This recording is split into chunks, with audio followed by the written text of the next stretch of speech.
ایک ضروری بات میں عرض کروں گا، اگر آپ برا نہ محسوس کریں تو میں ہاتھ باندھ کر عرض کروں گا کہ کچھ ایسے افراد ہیں جو روزہ تو رکھ لیتے ہیں لیکن سارا دن گیمیں کھیل رہے ہیں، تاش کی گڈی لے کے بیٹھے ہوئے ہیں اور فلمیں ڈرامے دیکھ رہے ہیں۔ اگر پوچھو تو یار یہ کیا کر رہے ہو؟ کہتا جی میں روزہ نبھا رہا ہوں۔ میں نے کہا تو روزہ نبھا نہیں رہا، روزے کا بیڑا غرق کر رہا ہے۔ یار روزہ رکھوانے کا مقصد کیا ہے؟ اللہ تعالیٰ نے مقصد قرآن میں بیان کیا ہے، کتب علیکم الصیام، تمہارے اوپر روزے فرض کیے گئے ہیں، کما کتب علی الذین من قبلکم، جس طرح تم سے پہلوں پر فرض کیے گئے، لعلکم تتقون، روزے کی فرضیت کی غرض و غایت کیا بتائے؟ تاکہ تم متقی پرہیزگار بن جاؤ، تمہارے دل میں خوف خدا پیدا ہو جائے۔ اور روزہ رکھ کے بھی اگر خوف خدا نہیں ہے، گناہ کر رہا ہے، تو ایسے بندے کی پھر مثال حدیث میں کیا آئی ہے؟ فرمایا کہ سحری کے وقت اگر ایک گدھے کا منہ باندھ دیا جائے اور افطاری کے وقت کھول دیا جائے تو گدھے کو سوائے فاقے کے کچھ بھی نہیں ملے گا۔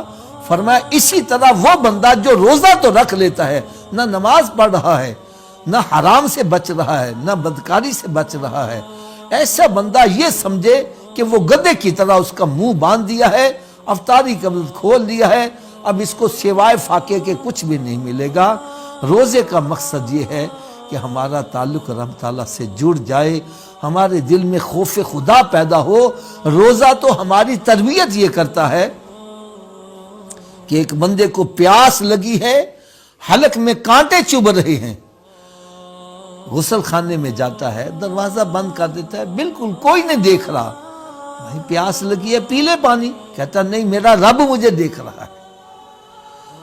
میں کہتا ہوں دور نہ جاؤ یار، وضو کرنے کے لیے منہ میں کلی کرنے کے لیے پانی لے کے گیا ہے، یہاں تک پانی ہے، تھوڑا سا نیچے کر لے، کسی کو کیا پتا چلے گا، لیکن ایک قطرہ بھی نیچے نہیں کر رہا، کیوں؟ میرا رب یہ اس کو بھی دیکھ رہا ہے۔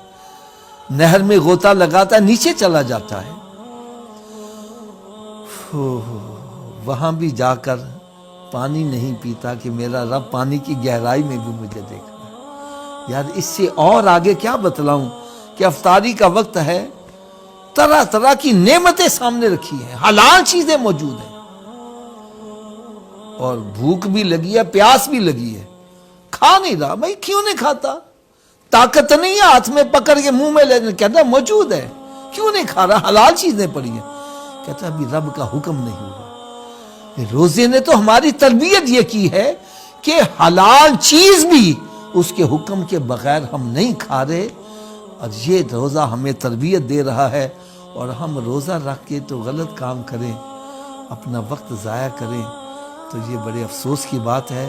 ہمیں روزہ رکھنے کے بعد قرآن پاک کی تلاوت، درود و سلام پڑھنا، ذکر اذکار کرنا، قرآن پاک کی تفسیر ہو، اسلامی کتابیں ہوں، اپنی زندگی کی قضا نمازیں ادا کریں، نوافل پڑھیں، یہ ہے روزہ نبھانے کا طریقہ۔